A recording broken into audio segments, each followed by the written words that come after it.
नैना म्हणते की हे शक्य आहे, मला त्या घरात सून म्हणून यायचंय, परंतु मला तुझी बायको म्हणून यायचंय, अद्वैतची बायको म्हणून नाही. हे बघ, मी आईला कसं तरी समजवेल, मला फक्त तू माझ्यासोबत असायला हवंय. आणि आता जर माझं तुझ्याशी लग्न नाही झालं ना तर मी खरोखर मरून जाईल. नमस्कार मंडळी, लक्ष्मीच्या पावलांनी या मालिकेच्या आजच्या भागात आज आपण बघणार आहोत. नैना संगीताला म्हणत असते की आई अगं मला खूप टेन्शन आलंय. संगीता तिला म्हणते की अगं लग्न करायचं म्हटल्यावर मुलींना थोडं टेन्शनच येतं आणि आता जे पण काय करायचं आहे ना त्या वेळेला ठरवू आपण. आता तू आतमध्ये जा, असं ती नैनावर ओरडून बोलते. त्यामुळे नैना आतमध्ये निघून जाते. काजू म्हणते की आई शपथ, आई आज तू तर डायरेक्ट तलवारच काढलीस ग. बाबा आज सूर्य नक्की पूर्वेलाच उगवलाय ना, जरा तुम्ही एकदा चेक करता का, कारण आई आज चक्क नैना दीदीला ओरडलीय. कला म्हणते की अगं काजू तू कशाला आईला चिडवतीयस, आणि आई तू किती बोललीस अगं नैना ताईला. शेवटी तिचं लग्न 4 दिवसात होतंय म्हटल्यावर तिला थोडंसं टेन्शन आलंच असणार ना. बाबा कलाला म्हणतात की कला तू ह्या दोघींच्या मध्ये अजिबात पडू नकोस. आणि संगीताला म्हणतात की संगीता तू आज पहिल्यांदा आपल्या मुलीला आपल्या परिस्थितीची जाणीव करून दिली. खरं तर तू हे आधीच करायला पाहिजे होतं, कारण जर आपल्या पोरीला आपल्या परिस्थितीची जाणीव असती ना तर असं काहीच झालं नसतं.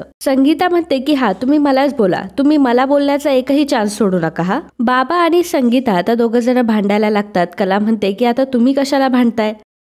मित्रांनो, जर तुम्ही आपला चॅनल रोज बघत असाल आणि तरी सुद्धा अजून सबस्क्राईब केलं नसेल तर प्लीज चॅनलला लगेच सबस्क्राईब करा आणि बेल आयकॉनवर देखील क्लिक करा. धन्यवाद. बाबा कलाला म्हणत असतात की कला आता 4 दिवसात लग्न होणार आहे. 4 दिवसात लग्न म्हटल्यावर किती सगळी तयारी करावी लागेल, आणि त्या अद्वैतला सोन्याची अंगठी घालायला नको. अगं सोन्या चांदीच्या पेढ्या असणाऱ्या माणसाला कितीही सोनं घातलं तरी कमीच आहे. आता मला तूच सांग की एवढे पैसे कुठून आणणार आहोत आपण. कला म्हणते की हो बाबा तुम्ही जास्त टेन्शन घेऊ नका, आपण बघूयात काय करायचं ते. तर इकडे सरोज आबांना विचारत असते की आबा अहो एवढ्यात कमी दिवसांमध्ये एवढी सगळी तयारी कशी काय करायची. आबा म्हणतात की त्यात काय एवढं, प्रत्येकाने एक एक काम वाटून घेतलं म्हणजे झालं. सरोज म्हणते की ठीक आहे, मी आजच माझ्या डिझायनरला कॉन्टॅक्ट करते आणि सगळ्यांचे कपडे ठरवते. रजनी म्हणते की मी स्वयंपाकाचं बघते आणि यांच्याशी बोलून मेनू वगैरे फायनल करून टाकते. रोहिणी म्हणते की मी डेकॉरचं बघते, ऑब्विसली मी आणि दादा.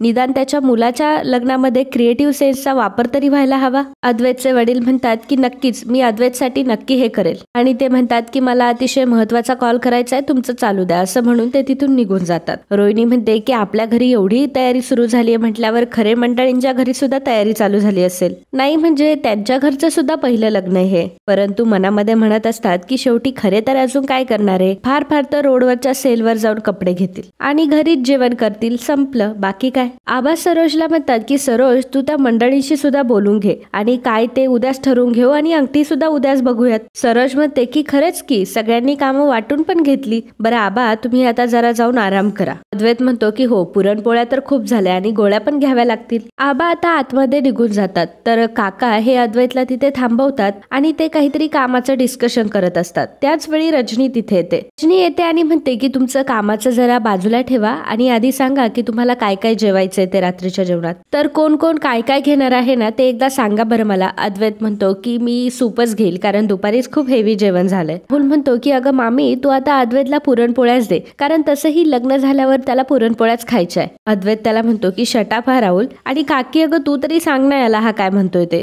तर आता रजनी राहुलला ओरडते आणि म्हणते की राहुल अगदी बरोबर बोलतोयस तू. आणि दोघंही हसायला लागतात. अद्वैत म्हणतो की काय काकू तू पण. तर राहुल म्हणत असतो की मी काय म्हणतो की डाएट फूड म्हणून पुरणपोळी डिक्लेअर करून टाकायची का. रजनी म्हणते की अरे पुरे आता मला सांग तू काय खाशील. राहुल विचार करत असतो. तेव्हा अद्वैत म्हणतो की एक काम कर, त्याला कारल्याचं सूप दे आणि त्याच्यामध्ये दुधी भोपळा टाक. रजनी म्हणते की बरं ठीक आहे, मला आता समजलंय कोणी काय जेवायचंय ते. बरं ती काकांना विचारते की मला सांगा तुम्ही काय जेवणार आहात. काका आता रजनीवर ओरडतात आणि म्हणतात की हे हॉटेल आहे का, तुझं मगाच्यापासून काय चाललंय रजनी. हे बघ काहीही जेवायला कर, परंतु ते स्वयंपाक घरातले विषय तिकडच संपव. इथे काही महत्वाचे डिस्कशन चालू आहे हे तुला समजत नाहीये का. अद्वैत म्हणतो की काका अरे तू इतकं का चिडतोयस तिला, आपल्या इतकं तिचंही काम महत्वाचं आहे. मला सांग की आपल्या घरातलं किचन मॅनेज करणं हे काय सोपं काम आहे का, आणि गेली कित्येक वर्ष ती हे करतीये. प्रत्येकाच्या आवडीनिवडी बघणं, प्रत्येकाच्या वेळा बघणं हे काही सोपं काम नाहीये. मुळात म्हणजे दुपारचं जेवण आज खूप झालंय, त्यामुळे रात्रीच्या जेवणात कोणी जास्त खाणार नाही, त्यामुळे अन्न वाया जाऊ नये म्हणून ती विचारतीये ना. काका म्हणतात की ओके अद्वैत मला समजलं, तू बरोबर बोलतोयस. आणि काका एका रजनीला सॉरी म्हणतात. रजनी अद्वैतला थँक्यू म्हणते आणि सांगते की खरंच तू खरंच खूप चांगला संसार करशील आणि तिथून निघून जाते. तर नैना इकडे स्वतःशीच बडबड करत असते की काय चाललंय ह्या मम्माचं, साधं माझं बोलणं सुद्धा ऐकून घ्यायला तयार नाहीये. एकतर तो अद्वैत चांदेकर किती बोरिंग माणूस आहे, मला नाही त्याच्याशी लग्न करायचंय, माझं पूर्ण आयुष्य त्याच्यासोबत नाही घालू शकत, हे का कोणाला कळत नाहीये. नैना आता तूच काहीतरी कर आणि हे लग्न टाळ, असं म्हणताच तिला राहुलचा कॉल येतो. राहुल नैनाला विचारत असतो की आज रात्री मला भेटशील. त्यावर नैना म्हणते की हो भेटेल ना. राहुल हा उलट झोपलेला असतो आणि तो नैनाशी बोलत असतो. नैना त्याला विचारते की कुठे भेटणार आहोत आपण. राहुल तिला म्हणतो की MG रोडच्या बस स्टॉपवर. आणि एवढं बोलून तो आता फोन ठेवतो आणि हसतच म्हणत असतो की सी यू. आणि मग त्याचं अचानक लक्ष जातं की अद्वैतकडं. अद्वैत तिथे येऊन बसलेला असतो आणि अद्वैतने हा कॉल ऐकलेला असतो. राहुल आता अद्वैतला चांगलाच घाबरलेला असतो. राहुल अद्वैतला विचारतो की ब्रो अरे तू कधी आलास. अद्वैत त्याला म्हणतो की जेव्हा तुमचं भेटायचं ठरत होतं ना तेव्हा. कोण आहे ती. तेव्हा राहुल म्हणतो की नाही,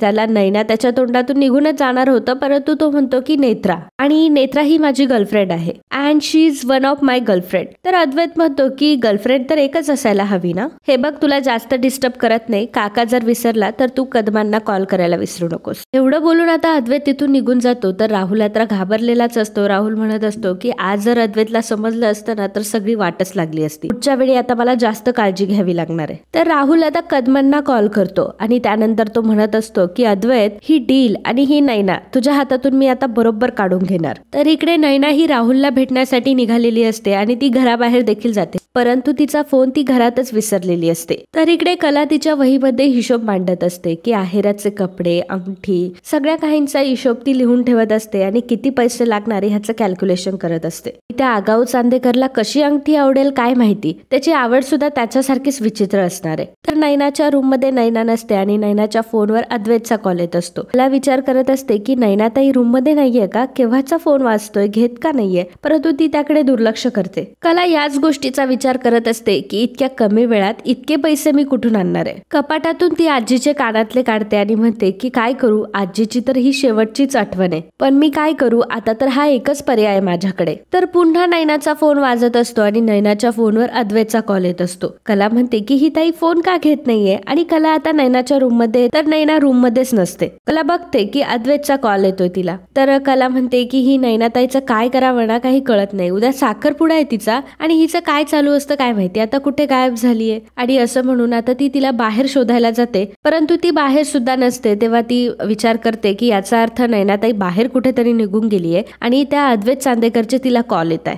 तर नैना आणि राहुल हे दोघंही गाडीत भेटलेले असतात. नैना राहुलला विचारत असते की राहुल अरे मला सांग ना तू मला का बोलवलंयस. राहुल नैनाला म्हणतो की नैना तुला खरं सांगायचं तर I love you so much, माझं खूप प्रेम आहे तुझ्यावर. नैना म्हणते की खरंच. राहुल म्हणतो की अगं मी खोटं का बोलेल तुझ्याशी, ज्या क्षणी मी तुला पहिल्यांदा बघितलं त्या क्षणी तू मला आवडली होतीस. पण तुला सांगू का, फक्त आणि फक्त दादामुळे मी माझ्या मनाची समजूत घालत होतो, कारण मला असं वाटत होतं की तुझं दादावर प्रेम आहे. तितक्यात नैना राहुलला म्हणते की Rahul I love you. Rahul आता नैनाच्या हातातून हात काढून घेतो. तेव्हा नैना विचारते की काय झालं राहुल, तू हात का काढून घेतलास, तुला माझी शपथ आहे, काय झालं. राहुल म्हणतो की हे बघ नैना, तुझी परत शपथ मला अजिबात द्यायची नाही. अगं नैना खरं तर आता तर याच्यावर माझा पक्का विश्वास बसलाय. आज पण मी माझं प्रेम तुझ्याजवळ नव्हतं व्यक्त करणार, परंतु मला कंट्रोलच नाही झालं, काय करू मी. पण आता निदान आयुष्यभर तरी माझं मन मला नाही खाणार. पण एक गोष्ट तर नक्की आहे की परत कोणाच्या प्रेमात तरी नाही पडणार मी. चल मी तुला ड्रॉप करतो. तेव्हा नैना म्हणते की नाही असू देत, जाईल मी माझी भाजी, असं म्हणून जरा हिसक्याने ती गाडीच्या खाली उतरते.